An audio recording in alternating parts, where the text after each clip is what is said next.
குருபியோ நமக. அஸ்ட்ரோவிருக்ஷம் சேனலில் பயணிக்கும் அனைத்து நல் உள்ளங்களுக்கும் அடியனின் வணக்கம்.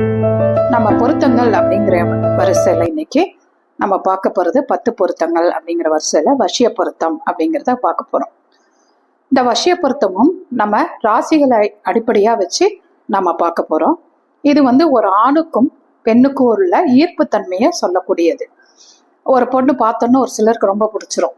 அந்த ஈர்ப்பு தன்மைங்கிறது இந்த அவங்க ராசியை கேட்டு பாருங்க, வசிய ராசியா இருக்கும். அதே மாதிரி ஒரு ஃப்ரெண்ட்ஸ் அப்படிங்கும் போது கணவன் மனைவின்னு மட்டும் இல்லை, ஒரு ஃப்ரெண்ட்ஸ் அப்படிங்கும் போது ஒரு ஃப்ரெண்டை பார்த்தா இன்னொருத்தனுக்கு ரொம்ப பிடிக்கும். அது ஏன்னே தெரியாது, அவங்க கூட திடீர்னு ஃப்ரெண்ட் ஆயிடுவாங்க. அதெல்லாமே இந்த வசிய ராசிகள்ல அந்த ஃப்ரெண்ட்ஷிப் இருக்கிறது தான் அந்த மாதிரி ஒரு ஈர்ப்பு தன்மையை கொடுக்கக்கூடியது தான் இந்த வசிய பொருத்தம் அப்படின்னு சொல்றோம். இது ஆனா லட்சத்துல ஒரு தம்பதியருக்கு அமையறதே ரொம்ப சிரமம். வசியமும் மகேந்திரமும் அவ்வளவு சீக்கிரமா ஒரு தம்பதிக்கு அமையாது. அப்படி வசியம் அமைஞ்சிருச்சுன்னா வேற எந்த பொருத்தத்துக்குமே பார்க்க வேண்டாம் அப்படின்னு சொல்லி எங்க அப்பா கூட சொல்லுவாரு.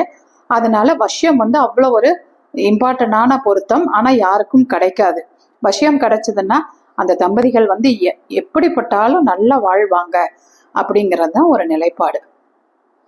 ஒன்றுக்கொன்று வசியமுள்ள ராசிகளை நாம எடுத்து பொருத்தம் பார்க்கணும்.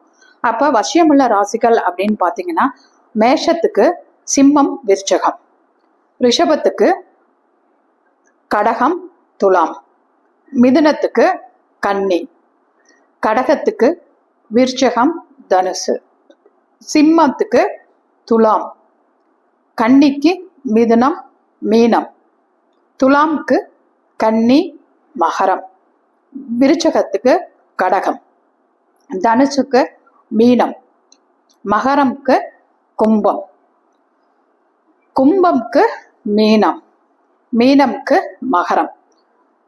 இந்த மாதிரி ஒவ்வொரு ராசிகளும் வசியத்துல இருக்கு அப்படின்னு பார்க்கும்போது அவங்களுக்கு அதாவது வசியம் இருக்குன்னாவே ரொம்ப நல்லது. வசியத்துல இருக்குன்னா தைரியமா நம்ம திருமணத்தை அரேஞ்ச் பண்ணலாம். இதுல பாத்தீங்கன்னா இது முழு வசியம் அப்படின்னு சொல்லுவோம். அதாவது ஒவ்வொரு ராசிக்கும் பெண் ராசிக்கு ஆண் ராசி வசியமா இருக்கிறதுங்கிறது ரொம்ப நல்லது. ஆண் ராசிக்கு பெண் ராசி வசியமானா மத்தியம பொருத்தமா அதை நம்ம பொருத்திக்கலாம். இப்ப மத்தியம ஆண் ராசிக்கு பெண் ராசி மத்தியமம் அப்படின்னா, இப்ப மிதுனத்துக்கு பாத்தீங்கன்னா கன்னிக்கு மிதுனத்தை பொறுத்துறது மத்தியமம்.